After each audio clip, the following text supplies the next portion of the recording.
former Navy SEAL US CIA agent killed in a car bomb along with other Somali soldiers. The bomb was detonated by the Al-Shabaab terrorist group while attempting to investigate a potential bomb-making facility run by Al-Shabaab. These events happen constantly with the instability from the struggle for power. Somalia needs to have a working government or these events will continue.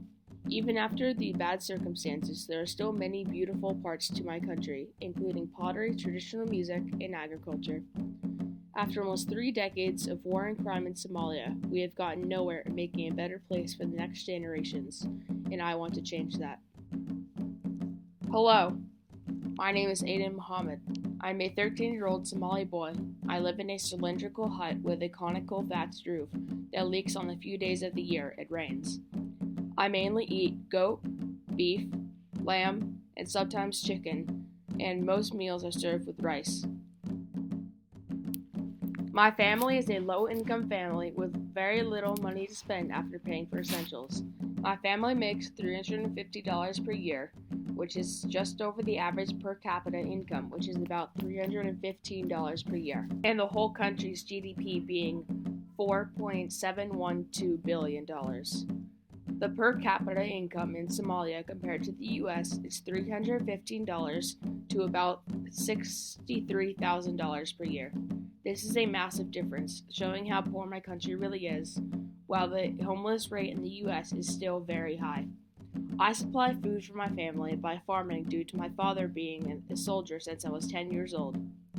I have always helped my family, but for the past 3 years, I have worked all day, every day. My whole life there has been conflict in Somalia with no stop, including attacks and bombings, which has created a bad living environment for the young children, including myself. I do not go to school myself because I have to work all day for my family, but I do learn things here and there from my mother and grandmother. My mother and grandmother have taught me most of what I know, including that I can roughly read and write, but I am still learning slowly. I am ahead of the game considering that the literacy rate in Somalia is only 40%. This makes me feel like I might have a better future than the rest of my people. There was one person in our community that teaches, but my family cannot afford it, for the tuition is 1/3 of what my mother makes in a year, unless I got a job to pay for that school myself, but it is out of reach for me. At the local school, there are boys and girls, but the girls tend to leave the school earlier in their childhood so they can cook and clean with their mothers.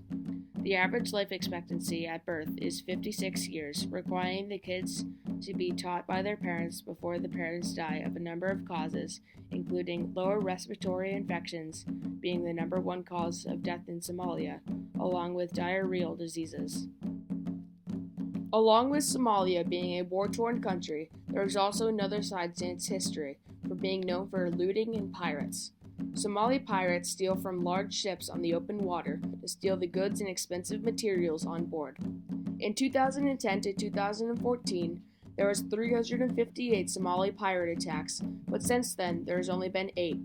You might be asking, why so little attacks in the recent years?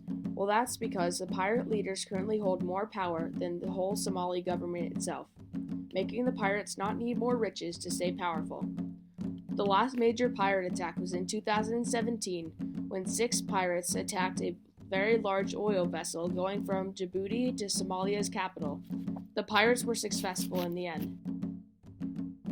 Somalia already has pirates, so you'd think that would be enough violence for a country. But no, there is also war where hundreds of people die each year fighting or even innocent civilians die. There has been one major battle with the US in Somalia where 18 US soldiers were killed and 84 wounded, but rescued after the 17 non-stop hours of fighting. The Somali side was left with at least 300 people wounded, many of them civilians caught in the crossfire. There are also many wars fought among Somali people over their people's governmental opinions being the main cause.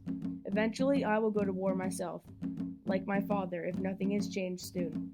Somalia can be changed by bringing people together to have a clear leadership and laws. Yes, there might be conflict, but that can be resolved over time. After almost 3 decades of war and crime in Somalia, We have gotten nowhere making a better place for the next generations, and that needs to be changed. Think of the little kids who want to have a fun, peaceful life, but the past and present of their country has changed that dream for them. This includes myself. You might be thinking, so what? Why should you care? Well, put yourself into my people's shoes. Think of our daily life compared to yours. Your wide access to food, water, and supplies. Think about the per capita income of Somalia is about how much your parents spend at a large grocery shop. Have I changed your opinion yet?